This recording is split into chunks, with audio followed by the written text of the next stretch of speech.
From New York City to Los Angeles, Powered Up Talk Radio is giving women of all ages permission to live the life they'd always dreamed of. Each week, Powered Up Talk Radio explores innovative ways to stay focused in a world that's experiencing dramatic changes.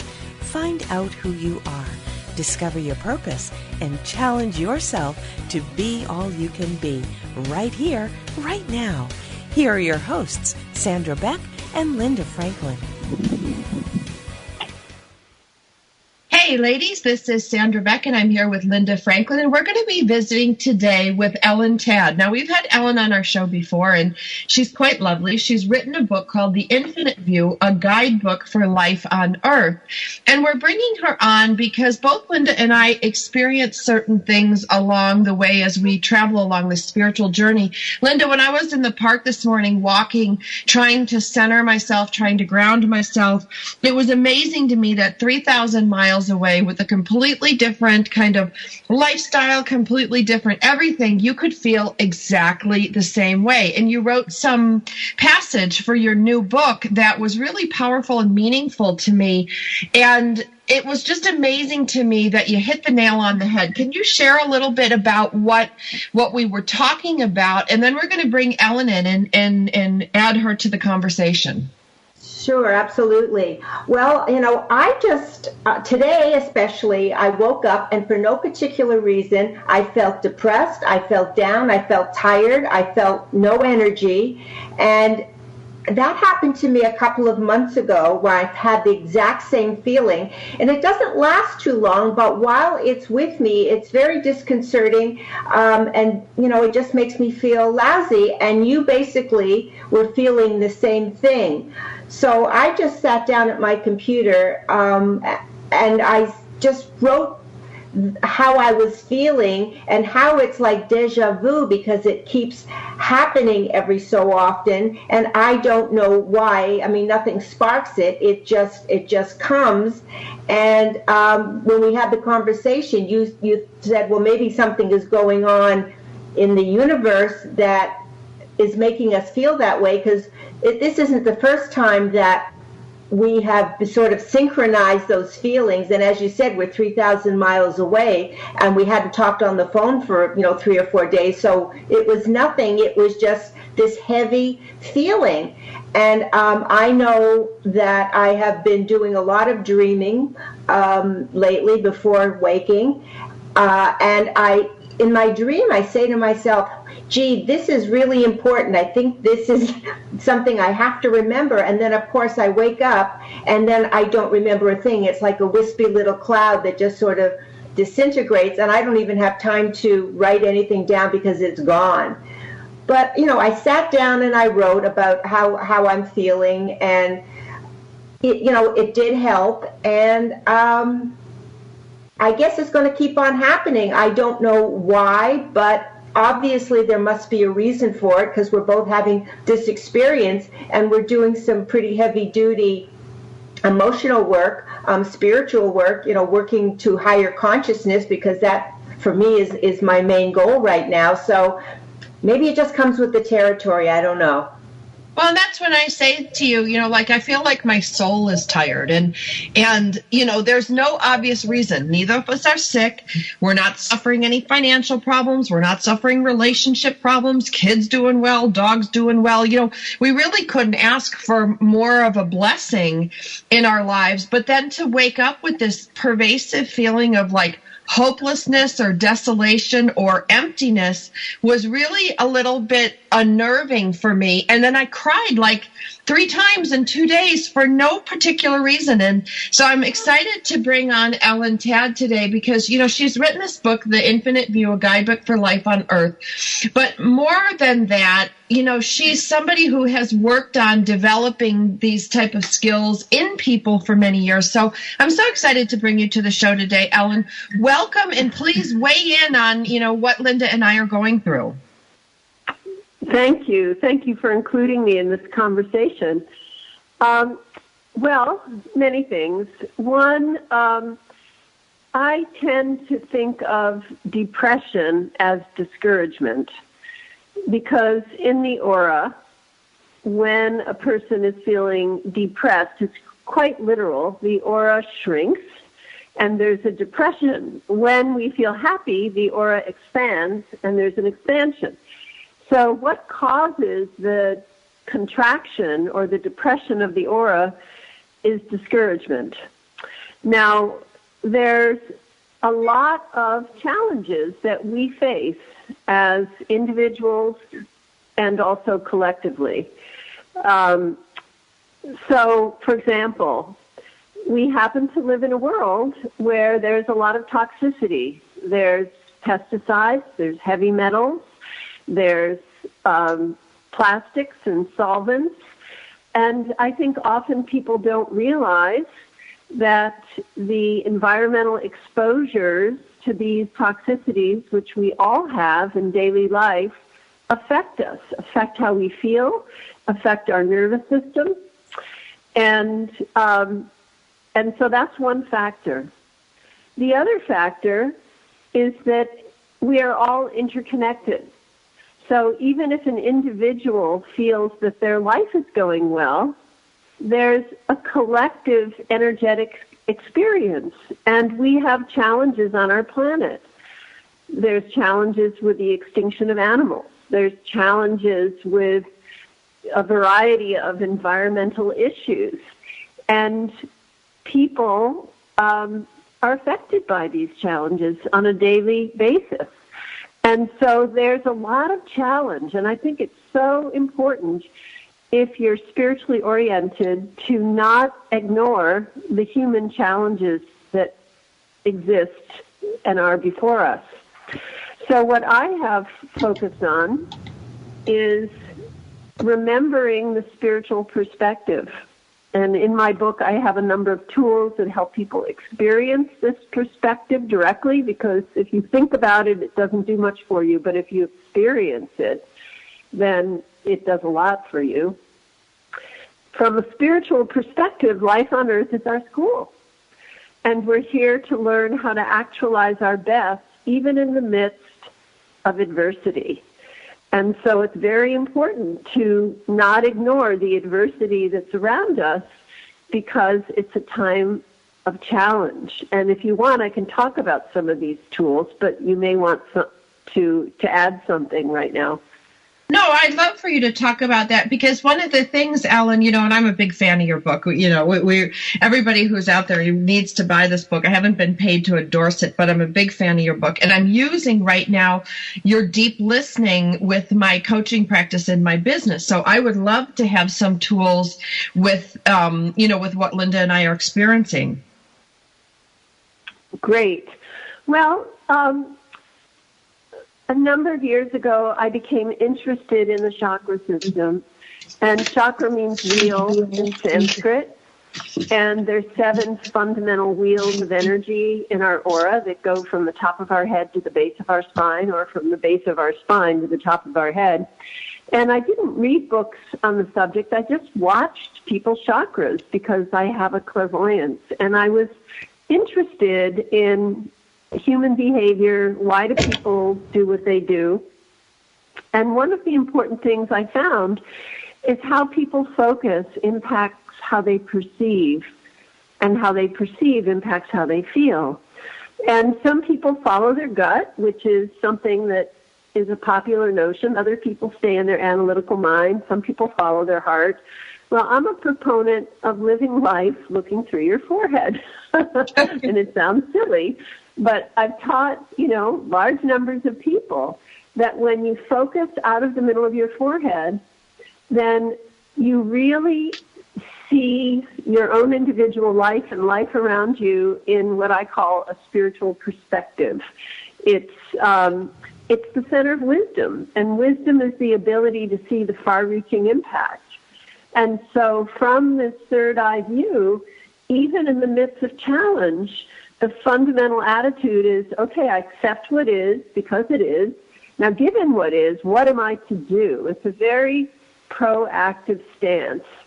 We are a solar plexus dominant culture. Most people, I observe, live their life focused in their gut. And I think this is a big mistake. It's not that the gut is a bad center. It's the center of emotion and feeling, but it should not be used as the center of perception. It's like walking down the street feeling your way with your eyes closed. And this center, this misuse of the solar plexus, I see is responsible for drug abuse and eating disorder and rage, and it's really a problem. And, there's so many stories I have about this, but it's really understanding the power of focus and concentration.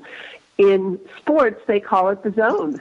And when an athlete is deeply focused, they're activating the third eye chakra in the middle of the forehead, and they actualize their best. And I've talked to athletes, professional athletes who've experienced this, and in the midst of feeling this feeling of the zone, they are unattached to whether they win or lose. And it's a state that, from a spiritual perspective, gives us the feeling of interconnection, which is really the way things are. We're all interconnected. So I think it's so important to have a spiritual perspective when our human experience is challenging. It helps to mitigate the fear, the discouragement, and really, I think, adds a whole different level of purpose. Well, I think you're right, Ellen. I need to take us to commercial break, but, being unattached to the outcome and being present and allowing, everything to just flow is something that I was working on when I came across your book, and found it very, very effective in my business practice. I'd like to also thank Sally for showing up today. That's my golden retriever barking in the background. It's currently raining here, so she's inside. So we're just going to give her a little show credit for today.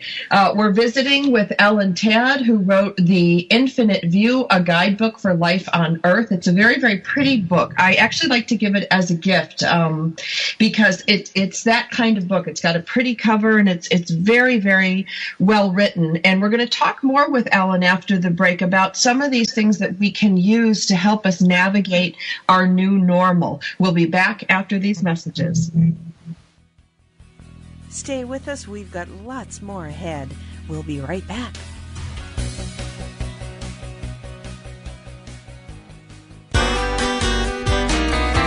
It's words you never heard. In celebration of what would have been author of Charlie and the Chocolate Factory, Roald Dahl's 100th birthday, Oxford University Press has published the Oxford Roald Dahl Dictionary.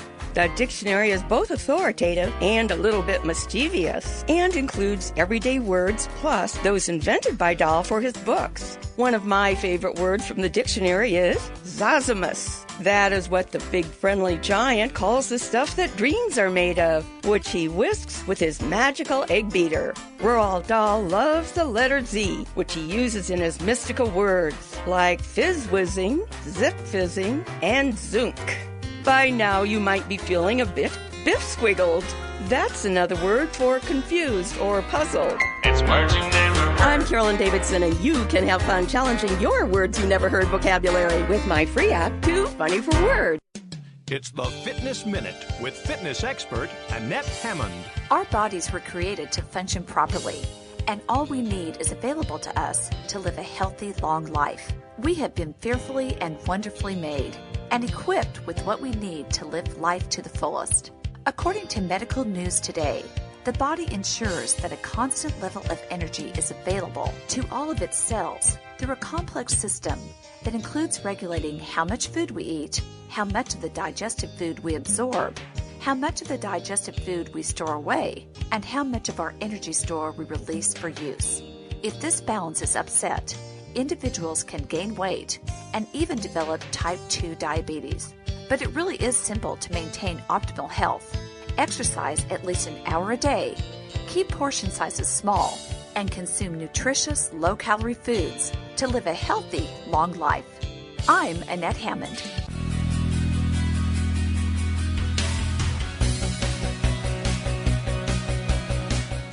We're having a great discussion. Let's get back to it. Hey, ladies, this is Sandra Beck, and we're visiting today with Ellen Tad on The Infinite View. And Linda, you had a great question at break that I'd love for you to share with our listeners, and we'll take it from there. Sure. I've been with my spiritual advisors and my own work. I have been told for years and years to work on my heart, open up my heart, get out of my head, because I've been in my head for all of my life. And now, basically, I'm trying to get out of my head, and that journey from head to heart is a tough one, but a really beautiful one. And now in the last segment, we were talking about what you said about don't focus so much on your heart, but focus on your forehead, on your third eye. And so I want to hear more about that and what's the difference, because everybody's that I've been talking to is always just about heart open. And I want to know the difference and how this might help me. Well, this is a great question, Linda. Well, think about our physical body. Every organ has a different role to play. And there isn't one organ, they're all important. They just have a different role. So with the chakras, all of them are important, but they have a different role to play. And the important question is, what is the appropriate role for each center? So my guides in the spiritual world have been my teachers. I write about that process in my book. And one of the things a guide said to me one day, which I loved, was the heart is a radiator, not a discriminator. And the analogy I was given was the heart chakra is like the sun. It's warm and bright, and it's the center where we feel love, but it doesn't discriminate. It shines, the sun shines on my house and your house and everybody else's house. So the heart chakra is the center of love. It's the center where we feel the loving feelings. But the center for decision-making is the third eye. This is the center of wisdom. So ultimately, what we want is for the third eye to guide the heart. So the third eye informs us the appropriate way to express the love we feel. I've known people who follow their heart, and they love someone very much, and they try to make a relationship work with someone they love, but who isn't a good match for them. And so discernment is key in guiding the heart. And what causes the heart to get blocked are emotional hurts. And then I think of the emotional hurts as like clouds that block the sun. And so it's very important to heal those hurts by seeing circumstances in appropriate clarity. Everyone's learning, everyone's making mistakes, so we need to not take the imbalances of other people personally. But I've known too many people who follow their heart for decision making that discover that it's really not the center of decision making, it's the center of love. So then I don't disagree with you, but sometimes in decision making, I don't go to my third eye or my forehead, but I go to my brain. I go to your intellect. I go to my intellect. The intellect has an appropriate role. Think of the intellect as our computer. So we rely on our computers a lot. It's great to have a fast and smart computer. It's great to have a developed intellect. But you don't ask your computer, who should I marry? Your computer is data and research, and this is the appropriate use of the brain. But wisdom is very different than the intellect. Wisdom is the ability to see the far-reaching impact. I was raised by my father, who was a physicist, and he had really a brilliant intellect. And I learned really early that didn't mean that he made wise decisions in his life, because the analytical mind and wisdom are different. There are uneducated people who are very wise. So the third eye is wisdom. The intellect is the part of us that is data and research, and it's very important. but it's not the decision-making faculty. So in order of importance, if we had a 1, 2, 3, so it's the intuition of the forehead, it's the warmth and love of the heart, and then the intellect of the brain. Well, actually, the solar plexus is the center of intuition, because what intuition is feeling. Intuition is a feeling and a hunch. The third eye, it's only activated through focus and concentration. Nothing else but focus and concentration. It's a different experience. It's a sense of knowing. It's a sense of knowing that, sometimes I think of it's like the feeling of taking an apple and hitting a tree. It's contact, It's also, I've worked with a lot of people where I have people compare perception from the solar plexus with perception in the third eye. And pretty consistently, the solar plexus will have anxiety where the third eye will have calm and clarity, or the solar plexus will be reactionary where the third eye will be more objective. It's really something you have to experience in order to really understand. One of my favorite stories is I was giving a lecture to a group of high school students, and I was talking to them about the difference between the solar plexus and the third eye, and I walked them through this comparison exercise. And when I was done, at the end, there was this high school kid with, baggy pants and just sort of a kind of caricature of a high school rebellious kid who came up to me and repeated over and over again, I wasn't angry in my third eye. I wasn't angry in my third eye. And he was so amazed that he had really thought of himself as an angry young man, but he wasn't when he was focused. So I always say focus and concentration is equal to power. It really brings our best self forward. Well, and Ellen, I just want to jump in here because, I've been working on this, like the looking out my forehead. And what I found is that when I look at problems I'm having out my forehead, it's like, it's the voice of reason. It's very calm. It's not logical, but it's very it's all a win-win. It's all it's just a very different experience. And then when I think of my gut will tell me to fight or to be afraid of this or this is the problem. There seems to be all this emotion down there. But then when I close my eyes in the morning and I kind of try to look out my forehead like you taught me on another show, and I ask my question and I say silent and I just keep focusing with my eyes shut, looking out my forehead, which sounds really weird for somebody like me, but it does work. Then the answer comes through, because I feel so silly, but it comes through and it says, I'll focus on my kids and say, what is going on here? Zachary needs comfort. Zachary needs love. Or, what, Max just needs to know you're there for him. Stay calm. Everything is so peaceful. And it's not like the chitter chatter up in the top of my head, when I'm thinking actively or what you call the intellect.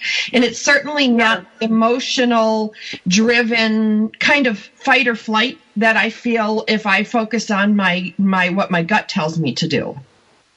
Yes, it's the clear voice of wisdom. And when my guides first taught me this, it changed my life because I lived my life in the solar plexus before they educated me, and it was life-altering. And so when I wake up in the morning, I stare at a point, and I say, what are my priorities today? And the third eye is the center of objective clarity, and it's truly remarkable. Sometimes I feel like I get to be like little Johnny One Note, Someone I was working with the other day who came from New York said, oh, you're the third eye lady. And I thought, well, I'm really, really seeing how incredibly effective and powerful it is when people focus there. And so I thought, okay, I'll be the third eye lady. I have a question, and maybe I can even answer it myself. So when you're so even with Sandra saying you're sitting very quietly, you've got your eyes closed, you're asking a question, and then the answer comes back to you, and it's very calm and very peaceful. So is that how you differentiate that knowing feeling from the head feeling? Because the answer that usually comes from your brain is not calm and peaceful. It's usually, get off your tush and get moving. It's not calm at all. So is that how we know that this is something that's coming from the greatest part of us, because it's calm and peaceful? Well, I like the fact that I'm a scientist's daughter. So I approach it as a theory and an experiment. And, what I would say about the third eye is it's the center of appropriateness. So sometimes the third eye will use anger as a tool to make an important point. Like if you have a little child playing in the road, you don't say, "Oh, honey, don't play in the road." You got to give them a little drama so they know that it's serious and it's dangerous. Mm-hmm. So the third eye isn't the center of calm. It's the center of appropriate wisdom, and that's always situational, depending on the context in which you're making the decision. Well, and can I just jump in here, because I've been taking a whack at this at my office and then also with my family. The one thing I will notice is, there was this 70s cartoon, Brainiac from the planet Smartron, and he had that brain that short-circuited like in a globe. So when I'm arguing with myself and I'm thinking about things, it feels like everything is, like all the electricity is popping around in my brain. When I feel like I'm sitting in the third eye or doing that third eye thing out my forehead, even when my eyes aren't closed, it's quieter, it's gentler, it's very few words, it's not a discussion, but it can be insistent. You're right, because it's like, now Sandra, stop that, whatever. But it's like lower. It's like I hear it like around my ears and my jaw, and it's just slipped in. It's not the monkey chatter. It's a totally different voice. Because when I first heard it, Ellen, when I was working through your book, I thought, oh God, now there's three people in there. There's me, there's my thinking me, and now there's like calm, rational me. Stay with us. We've got lots more ahead. We'll be right back.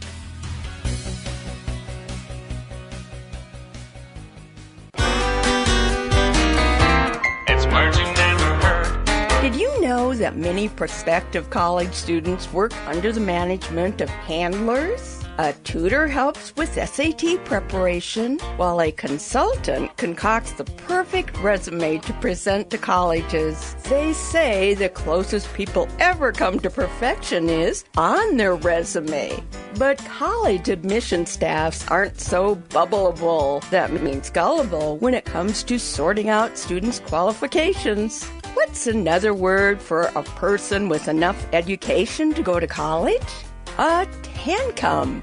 The graduation cap was initially a hood and is believed to date back to the Celtic times, when Druid priests wore capes and hoods to symbolize their intelligence. It's words you never heard. I'm Carolyn Davidson, and you can have fun challenging your words you never heard vocabulary with my free app, Too Funny for Words.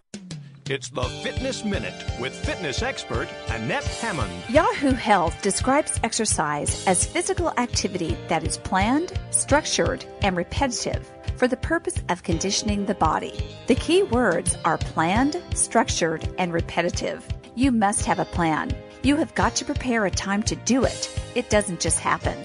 Effective exercise needs to be structured. You must prearrange what you will do during your workout time, and it needs to be repetitive. Exercising once or twice a week is not enough. It's better than nothing, but you need to make your exercise time consistent and recurring. I encourage you to do some form of exercise each day, whether it's cardiovascular conditioning, strength and resistance training, or flexibility. Make physical activity your priority. You can do it. I'm Annette Hammond. If you're a fan of Fitness Minute, like us on Facebook at Fitness Minute with Annette Hammond.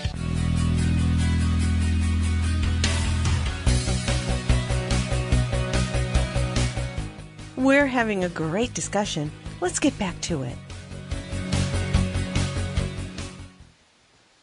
Hey, Hey, ladies, this is Sandra Beck. I'm here with Linda Franklin, and we're visiting with Ellen Tadd, author of The Infinite View. And before we went to commercial break, I made a joke, but it's not really a joke. It's like now there's three people in my head. There's that monkey chatter that, always gets me in trouble. Then there's my intellect when I'm talking to myself, trying to figure something out. And now we just throw another person in the loop. And, Ellen and Linda, I like to think of her. She's a her in my head, and she's very maternal. She's very nurturing. She's also very protective and kind of soft-spoken, like your mom would say, now that's not very nice, or come on now, this is what I need you to do. That's how that voice sounds in my head, but it's also very few words. But when I pop that, whatever she said, I'll pop through my intellectual filter. I'll think about what that voice said, or the third eye wisdom voice said. It's right. And it's logical, and it's kind of without emotion. It can have emphasis, but there's no great emotion in there. There can be urgency and emphasis, but it's very different. And the first time you hear it, don't be freaked out like I was and go, oh God, there's another person in here. So go ahead, Linda or Ellen. Yeah, I have a question. So if that wisdom, that knowledge that's coming through, could we say that is our soul talking to us, leading us, guiding us to do the best thing for us, or is the soul, or doesn't the soul communicate like that? Well, I make a distinction between the spirit and the soul. So the spirit is a spark of the God force that exists. We all have a spirit within, and it's our enlightened self. It's a spark of the God force, and every spirit has an individual emphasis. One spirit may emphasize creativity, and another wisdom, another nurturing. I always call it our particular instrument in the orchestra of life. And this is the only part of our nature that's constant, that doesn't change. And then the soul is the container of the spirit that allows the spirit to have individuality and animation. The soul is very complicated. It contains all of our past life patterns and traumas and talents and fears, and it's evolving. And so one of our challenges in our evolutionary process is to bring our soul's nature closer to our spiritual nature. So I would say that the third eye is more of what I call deep focus, and meditation or silencing brain chatter is access to deep listening. And both deep focus and deep listening can bring us in contact with our spirit and our spirit's nature. And this is our enlightened self. So this is the part of us that we want to access for navigating our lives. Can the soul get tired? Well, the soul has, I would say, there's the spirit, the soul, and the personality, and I usually say the soul is the baloney in the middle, because the soul has trauma and fear and confusion from past lives we've lived. So really, a lot of what we're doing here is working on healing our soul. So our spirit never gets frightened or tired, but the soul has issues. And my guides say that the spirit heals the soul. So the more we get in touch with the spiritual qualities of compassion and clarity and love and these fundamental principles, we start to heal the soul. So the two fundamental tools I teach, and then I teach a lot of variations on this, but the two fundamental tools are deep focus, activating the third eye, and deep listening, being able to still brain chatter and go into deep listening, because it's those two skills that really give us access to this purest essence of ourselves. Well, the thing that Sandra and I have been working on lately, and I'm finding it helpful for myself, Sandra will have to speak for her, but every time I have a thought or an idea or a reaction, I stop for a second and I say, where is this coming from? Is this an ego thing that's motivating me to think this way, or is this a heart thing? But now I've got to add the third one. Is this a third eye thing? Where is it coming from? And if I believe that it's just my ego, or it's coming from my head and it's not really going to help, I disregard it. But I think the first thing people have to do is recognize where all of this is coming from, so then they can differentiate and make better choices. Yes, and I usually divide it into the category is this coming from fear or is it coming from clarity? And, the solar plexus is not a bad center, but it's also the center of harmony. And when we're using it as the center of perception, harmony gets defined as how we want things to be. And how we want things to be isn't necessarily for the greater good. And when we move to the third eye perspective, what is right for us is really right for all concerned. So I think that it's good to question and ask, what's motivating you, ego or love or clarity or fear. But I suggest practicing using the third eye because it really simplifies the process of sorting through all of this complexity of feeling and perception and emotion. Knowing all of the things that you do, and you're practicing them for so many years and teaching them now, even though you know all of this, I won't say often, but do you find yourself just completely disregarding it, like in a snow blizzard or whatever it is, or something has really made you angry and just, you just go for your instinct of Ima, oh my God, what's happening? I got to go. And you're making the wrong decision, but you do it anyway. Well, I think we all have places in our life where we're more attached to the result than other places. I've been working on the third eye for a long time, and so most of the time I'm in the third eye. But then there are the places in my life where I get attached to the result. And, that can be, a number of different categories. And, if I'm attached to the result, then it's like having an anchor in the solar plexus. And then I'm in reaction, and that reaction can be anger, or that reaction can be impatience, or that reaction can be, frustration or sadness. But what I've learned is that when I have those reactions, I understand it. I understand that the circumstance that's come up is where my work lies, and that's where my attachments are. My guides defined attachment as desire mixed up with fear. So desires are good. They propel us into creativity. They motivate us. But when we have our desires mixed up with fear, that's when the problems start. So then when I recognize, oh yeah, I've got my fear attached to this desire, then I have to work it. And I know that when I accept what is and get to the third eye perspective, I will be my wisest and I will navigate the challenge the best. So it's a process. I always think of it as 2 steps forward and 1 step back. It's like, building a positive habit.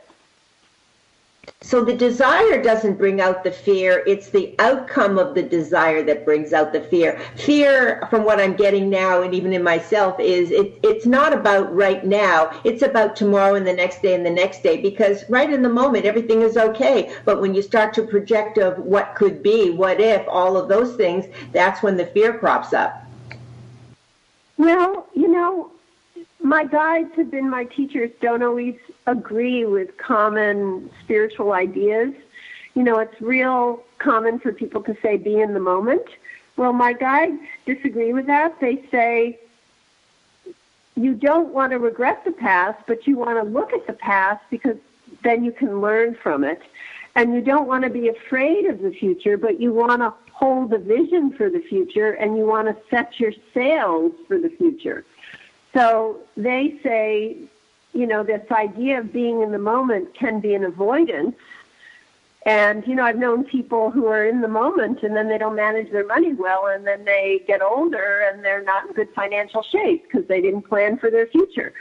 So the trick is not so much to ignore the past or the future, but how to be aware that, yes, there's uncertainty, but because we're spirit and because we're always safe in our spiritual identity, even the adversity and the uncertainty doesn't have to frighten us.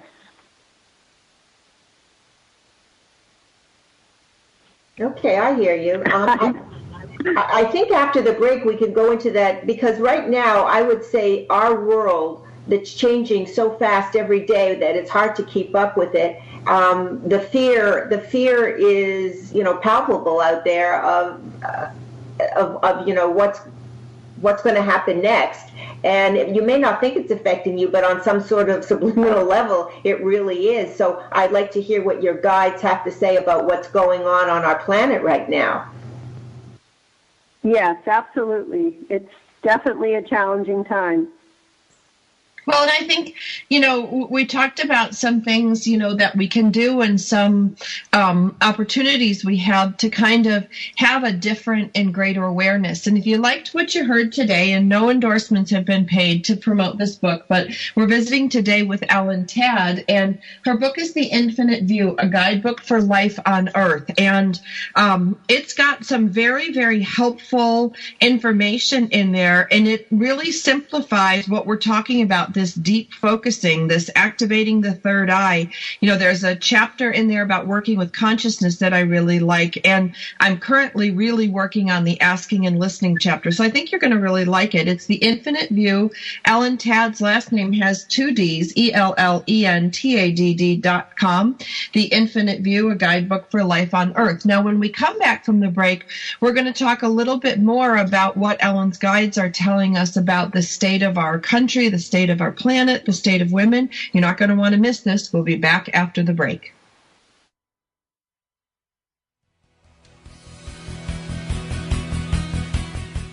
Stay with us. We've got lots more ahead. We'll be right back.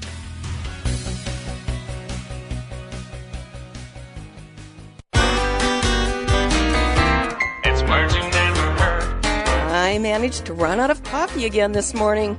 I didn't even have enough to make 1 cup. Boy, was that a miskabobble or big mistake, because I make serious coffee, so strong it wakes up the neighbors. Now, I don't have a problem with caffeine. I have a problem without caffeine. I get wadgety and burkety. Did you know apples are more efficient than coffee for keeping people awake in the morning? Unfortunately, I didn't have any apples either. Acorns were used as a coffee substitute during the American Civil War. Without my hot cup of coffee in the morning, I'm feeling pretty squirrely myself. What do you call that piece of cardboard that wraps around your coffee cup to keep from burning your hand? A zarf. It's words you never heard. I'm Carolyn Davidson, and you can have fun challenging your words you never heard vocabulary with my free app, Too Funny for Words. It's the Fitness Minute with fitness expert Annette Hammond. You may think that getting 5 or more servings of vegetables and fruit a day is a daunting task and may even seem unrealistic. With the price of almost everything increasing, some people think it's too expensive to buy fruit and vegetables. According to the U.S. Department of Agriculture, you can buy 3 servings of fruits and 4 servings of vegetables for well under $2 a day. If the taste of fruit and vegetables is not your favorite, find something low-calorie and delicious to dip them in. My children love to dip fresh vegetables like carrots, celery, broccoli, and cauliflower in ranch dressing for a nutritious and tasty snack. Dipping them into yogurt is also scrumptious. Be creative and make sure to eat at least 5 servings of fruit and vegetables a day. By doing so, you will watch your health increase and your weight decrease. For the Fitness Minute, I'm Annette Hammond.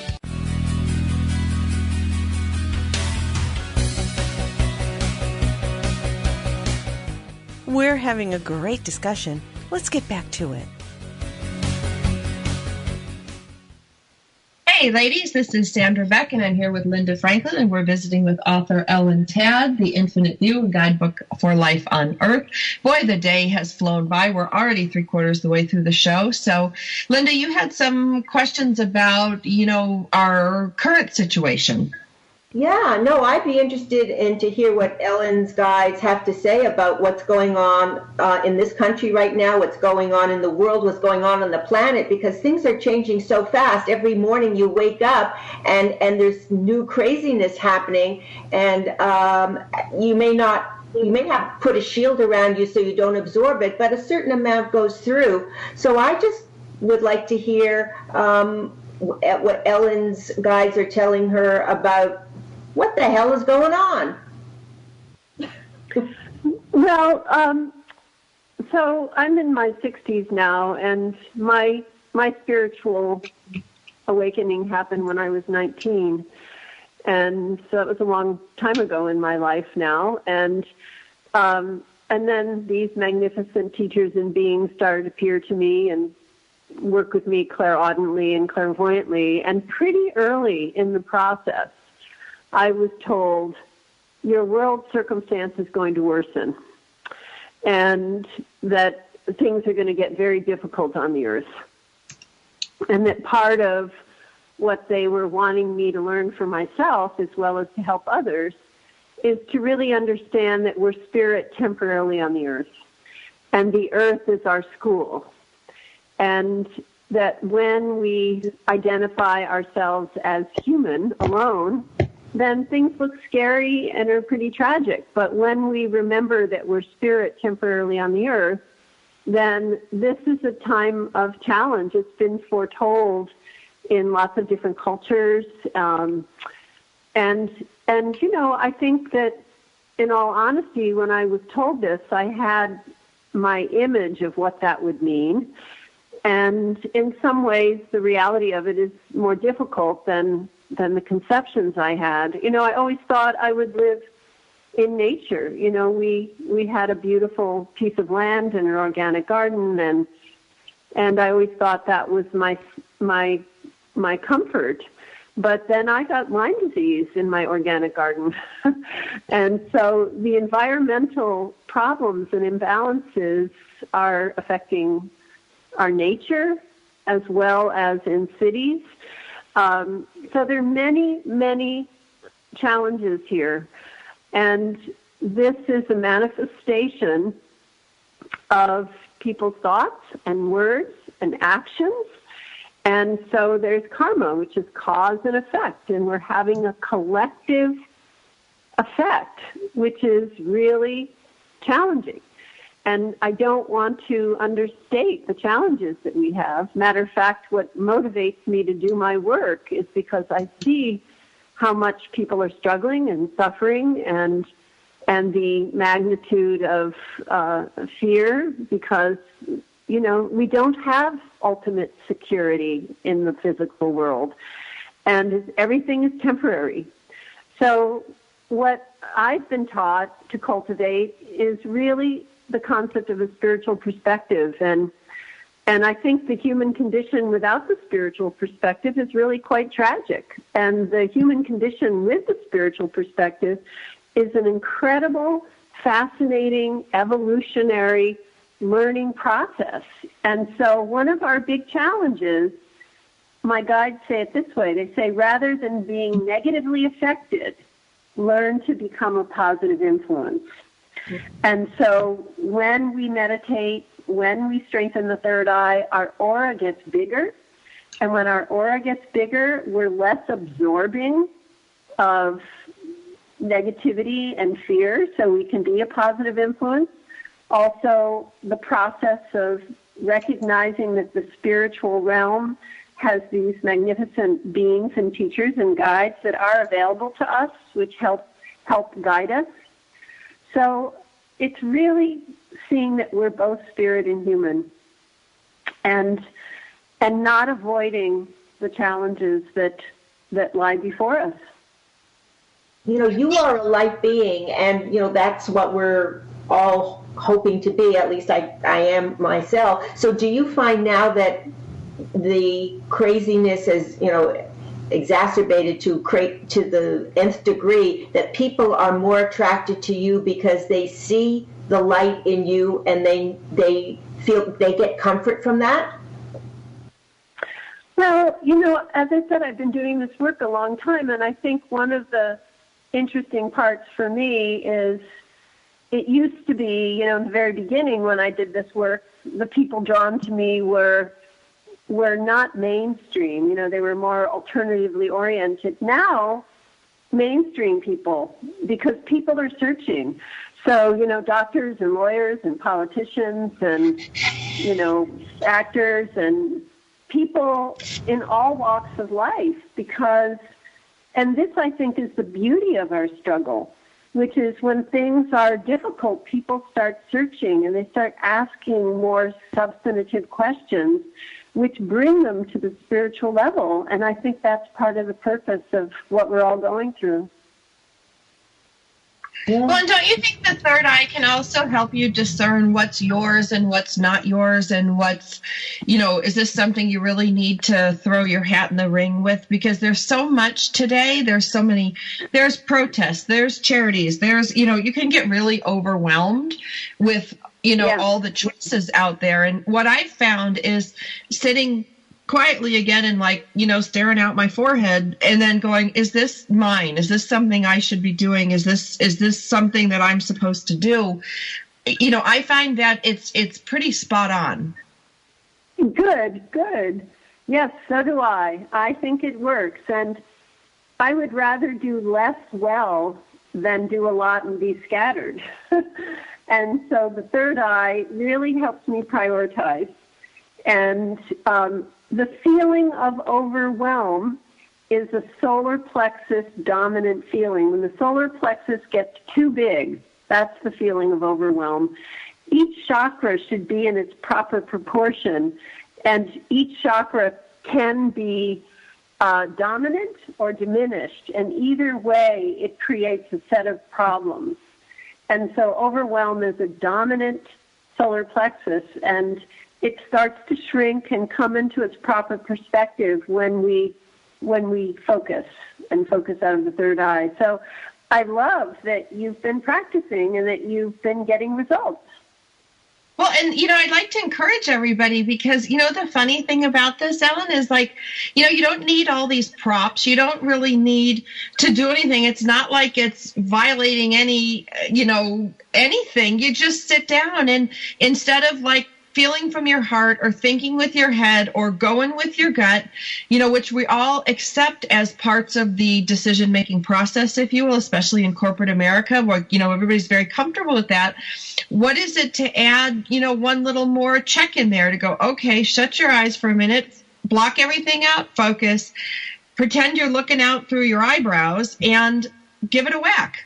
We're not asking you to shoot yourself up with drugs or, do any crazy, teepee dances in a hut in the middle of nowhere. I mean, that's the funny thing.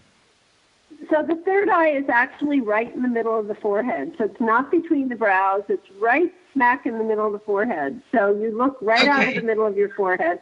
And you can do this with your eyes open. So, people naturally go in and out of the third eye. I have one story I love. I have a long-term student who was having trouble communicating with her husband, and so she bought a ping pong table. And whenever she would want to have a meaningful conversation with her husband, she would say, let's have a game of ping pong.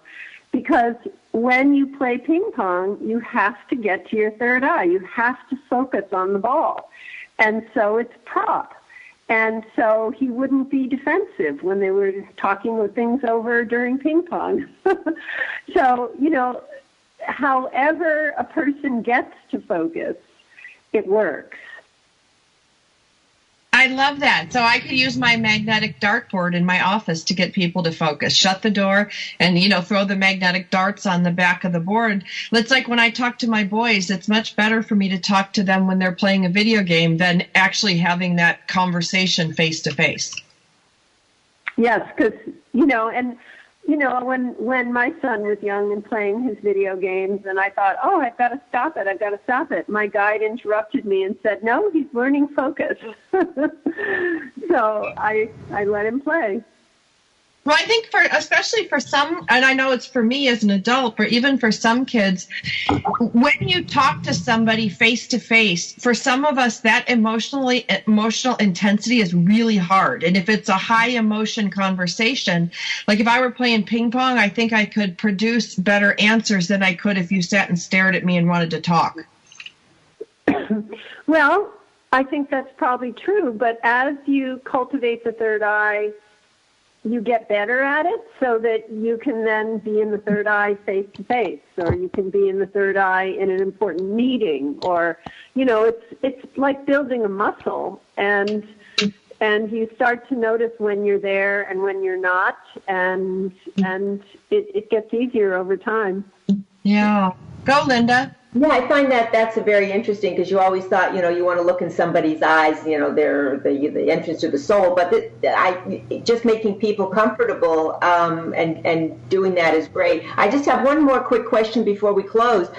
Because of your clarity, and you've been doing it for so many years, do you have these really wonderful dreams that you remember in the morning too? Does it play into your dream state as well? Not very much. You know, there are different kinds of dreams. There's emotional release dreams. There's day residue dreams. There's, you know, out-of-body dreams. There's different kinds of dreams. But, no, I haven't really spent a lot of time focused on dreams. Okay. I really focus much more on vision when I'm conscious, and so it's not been something I've particularly developed. Okay, I got to take us to the end of the show. Thank you, ladies, for being on today. Linda Franklin in New York City. I'm your host, Sandra Beck from Los Angeles. We're visiting with Ellen Tadd, the author of The Infinite View, a guidebook for life on Earth. I encourage you to try looking out through your third eye. And I'm going to adjust my scope, Ellen. I'm going to move it up from my eyebrows to my forehead. But I'm going to keep my eyes closed, because every time I keep it open, I see dust. I think of the chores. I look around, everything that needs to be picked up. So unless I can stare at a blank wall, I think I'm going to keep my eyes closed. We'll be back again next week with another great show.